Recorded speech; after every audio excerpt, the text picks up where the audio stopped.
the actual project and the actual resource on Transifex, and it doesn't contain any strings. So what we're going to do now is we're going to push the source strings, the English strings, to Transifex.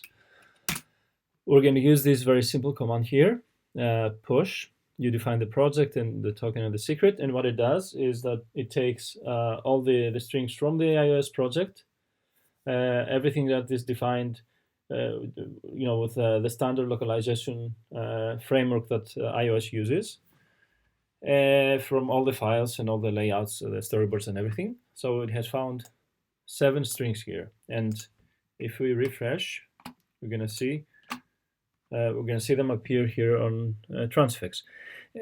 And the command that I run, I'm the developer, let's say. I'm working on a team, and locally from my own machine, I don't have to go to a server or something. On my own machine, I just run this command, and the strings get pushed to the CDS, to the content delivery service, as Mike mentioned before, and they reach Transifex. And if you see here, you even get some extra nodes, the developer nodes here. These are for the items that are that are added from the storyboards. So you get the object ID, for example, which might come handy in order to cross-check something with the developer, or